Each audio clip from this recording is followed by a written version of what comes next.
Halo semuanya, selamat datang di channel ini. Dalam kesempatan kali ini, kami akan membawakan sebuah tragedi kelam yang pernah terjadi di negara kita ini. Pada 35 tahun yang lalu, tepatnya pada tahun 1987 di Kabupaten Banyuwangi. Seorang pria petani parubaya berumur sekitar 42 tahun dengan bengis dan brutal membacok 32 orang menggunakan celurit hanya dalam waktu 24 jam saja. Peristiwa kelam ini merupakan salah satu kisah pembunuhan sadis yang kini menjadi urban legend di daerah tersebut. Seperti apa kronologinya, dan apa motif pria ini hingga tega melakukan perbuatan keji seperti itu. Tanpa berlama-lama, let's start the story.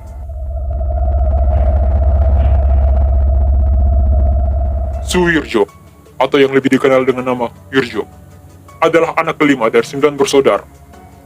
Wirjo tinggal di desa Watu Buncul, Kelurahan Boyolago, Banyuwangi. Wirjo berasal dari keluarga yang berkecukupan karena warisan keluarganya. Namun, Wirjo memiliki kebiasaan buruk yaitu bermain judi dan mabuk-mabukan. Sehingga harta warisan Wirjo pun habis dan Wirjo dikatakan sempat terlilit hutang karena hobinya tersebut. Wirjo pernah bekerja di sebuah pabrik kertas di kota Jakarta sebagai supir forklift, kendaraan untuk memindahkan barang-barang besar.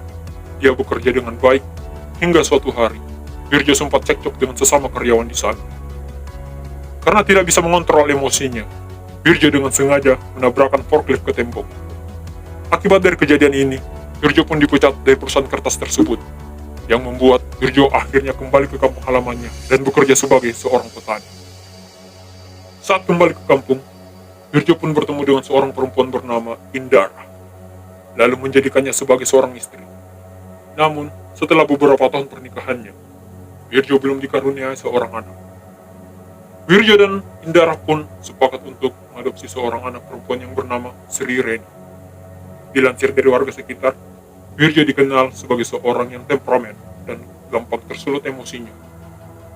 Wirjo bahkan tidak segan-segan mengajak pria yang sedang menatap istrinya untuk berkelahi saat dia sedang berpapasan di jalan. Dilaporkan, Wirjo juga pernah mau menusuk ibunya sendiri yang bernama Dasmi dengan keris saat ia curhat tentang masalah ekonomi keluarganya. Beruntung, Ibu Dasmi masih bisa selamat. Tetangga yang hidup berdampingan dengan Wirjo mengaku takut karena Wirjo sering terlihat marah-marah. Tidak ada satupun yang berani menegur perilaku Wirjo yang menyimpang. Sekali Wirjo ditegur, ia akan pulang ke rumah untuk mengambil jomret miliknya dan menghampiri warga yang berani melawan. Selain sulit mengontrol emosinya, Wirjo juga dikenal dengan nafsu makannya yang besar dan perilakunya yang absurd. Seperti Wirjo pernah menghabiskan 5 kilogram nasi goreng sendirian. Setelah kenyang, Wirjo pun berendam di sungai. Wirjo juga pernah membuat rujak yang sangat asam dari buah pepaya dengan porsi yang tidak wajar, yaitu 1 ember. Tidak hanya itu, Wirjo juga pernah mencampurkan 2 kilogram cabai pada rujak tersebut. Paman Wirjo yang bernama Pak Sutejo juga pernah bercerita kalau Wirjo pernah mau menyembelih sapi yang biasa dia gunakan untuk membajak sawah. Alasannya hanya karena Wirjo menganggap kalau sapi tersebut kurang gesit dan tidak kuat lagi untuk digunakan untuk membajak sawah. Pak Sutejo sempat melarangnya, tetapi Wirjo tidak menyerah. Wirjo akhirnya memberi makan sapi tersebut ular luwuk yang beracun. Hingga akhirnya sapi tersebut sekarat karena efek racun ular tersebut. Dan Wirjo akhirnya menyembelih sapi tersebut.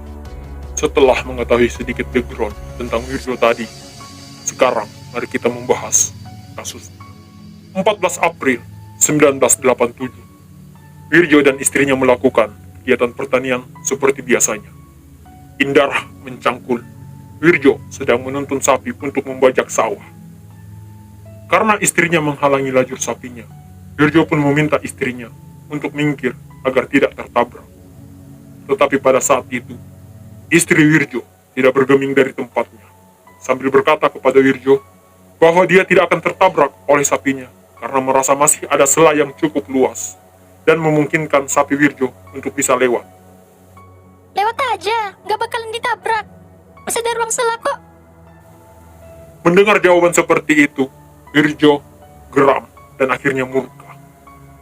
Wirjo akhirnya memukul istrinya bertubi-tubi menggunakan pecut sapi yang dipegangnya.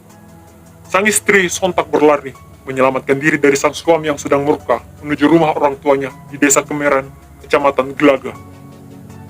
Melihat istrinya pergi, Wirjo segera mencari istrinya ke rumahnya, tapi tidak menemukan istrinya. Dia kemudian berjalan menuju rumah mertuanya di sana. Dia mengamuk dan mencari istrinya. Keesokan harinya, pada tanggal 15 April, Wirjo mengasah jomret miliknya sambil memperhatikan anak angkatnya, Reni, yang berusia 4 tahun, yang saat itu sedang bermain dengan temannya bernama Arbaiyah. Entah apa yang dipikirkan oleh Wirjo, tiba-tiba ia langsung menghampiri mereka berdua dan menyabetkan jomret miliknya ke arah Reni. Namun sabetannya tersebut meleset, sehingga Reni langsung melarikan diri. Nasib berbeda dialami Arbaiyah. Lehernya hampir putus, disabet menggunakan jomret, hingga ia tewas seketika.